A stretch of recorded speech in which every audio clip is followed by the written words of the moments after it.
Okay, so I just actually finished milling down the studs for the front section of this tiki hut. So what I'm doing right now is I just got my outside ones screwed in, and I just got my marked out my layout. And so now all I'm gonna do is just screw these studs in and then screw the top plate, which is this guy right here, screw that down on top, and then I'll be able to stand it up and secure it into the left and right wall. And this doorway I'm pretty happy with, you know. So I think so I ended up, it's kind of weird, the plans that I had didn't have any kind of support for this door frame, and so I added this kind of jack stud there, and I guess technically I should add one here too. This isn't weight bearing. The sides really don't bear any of the weight, especially of the roof, because most of the weight of the roof is going to be on this back wall, and then on the front post that will span that gap go down. So this is really just framing out for if you decided to install a door. You know, I just did that just because it's just like, I guess, standard. That's just standard framing practice, at least for me. You know, I always notice certain things, like in the greenhouse you can see like a stud just ends right there mid-air. I don't really know the purpose of that was, but this was built before I started on the site. So yeah, so I'm gonna set up a time lapse and get this put together.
Okay, so pretty much ended the build day on, let's see, today's a Wednesday, but this is actually day 3 on this project.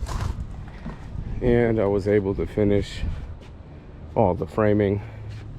So I did, today I did this front wall, and then this right wall with this doorway.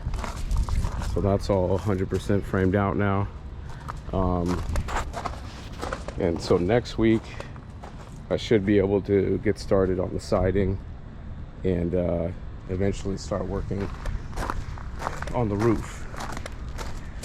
So probably start with siding and then work on these beams that will come up from there, each corner, and then span the gap.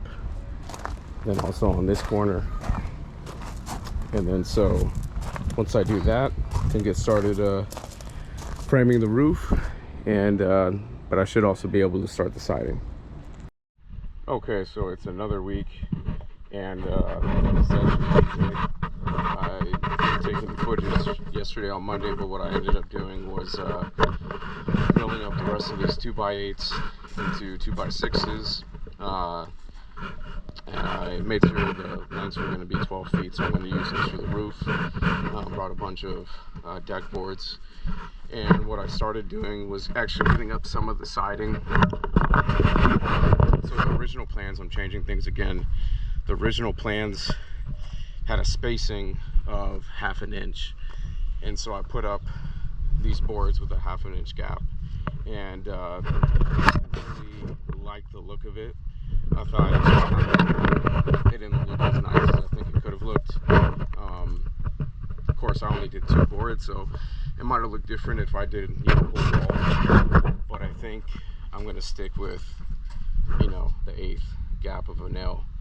And so there's a little bit of crack to get a little bit of airflow. And I get it, you know, the reason for having a larger gap, have a lot of good airflow. But one thing that's different from my variation versus the plans is this opening was a wall on the original plans. So this is, I open this up, so this will be open, that'll be open, and I'm not going to put a door on that doorway. So there will be some decent, you know, cross breeze going through here. Not a ton going through there just because the greenhouse is there. So there will be enough, I think, so it's not going to be terrible. A little bit further and eventually start framing the roof and start putting my rafters up there. Once again, I am going to change things because original roof for the plans actually only there's probably not even maybe a foot what do you call it, I can't this overhang. So there was about, I think maybe anywhere from like 6 inches to a foot overhang on the original plans. My plan is to use longer rafters so that I can actually get a longer overhang, because I basically want this part, this, you know, at least a good section of this front area to be covered. So this will be covered right here, and then I'm also going to frame it so the overhang kind of extends a little bit more this way, and so this place is covered here. And the idea is that you could put a seat or a chair right here, you can sit here and probably put about 3 chairs here so that you could sit if people are covered, or if there's a lot of people, you can take the chairs away and there's plenty of room and there's coverage. The nice thing about the pergola is that this overhang extends pretty far this way, so between this overhang and this overhang, you know, you'll have some pretty good coverage. It's probably not going to come all the way out here, but there'll be some pretty good kind of coverage in this area. And then also, you know, obviously under the pergola, it's shaded now, and then a little bit down this avenue here. And maybe, actually, now that I'm looking at it, is if I can extend that overhang so it matches up with the greenhouse, that line, then I think that's going to be best, and it's just going to make sense. So that might be the plan. So I've got 12-foot rafters, which is kind of longer than I'll probably actually need. So I'll probably extend them out to that point so that we're in line with the greenhouse. And then figure out how much I need to cut off. I don't need a ton back here, but this might be another place where I could use the length of the boards and really extend it to maybe even cover this pathway. I'm not sure yet, but we'll kind of wait and see. Continue to go. But today I'm really gonna try to get as much siding done as possible, because that's really gonna add some shear value. 6x6 framing, so this thing's solid already.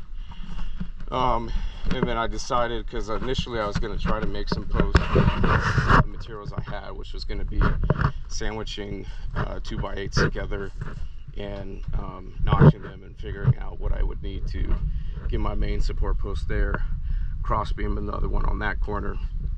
Now I'm probably actually just going to buy 6x6 posts. That's going to be the easiest. I'll be able to notch them, install them, and it shouldn't be too bad. So that's kind of the plan right now. I'm at least going to start with framing, or excuse me, siding, and see how that goes. I probably will do a rough sand once I'm done siding, just so it looks pretty nice. And then the inside is going to be interesting because that's the original weathering of the top of the deck, and as it sat outside for a number of years, it weathers like that. So I'm kind of going to leave it up to whoever wants to change things, but that's kind of nice. You kind of have a darker background weathered. You can tell it's recycled lumber, and we'll see kind of how everything else goes. And but I think this will do nicely. So let's get to work.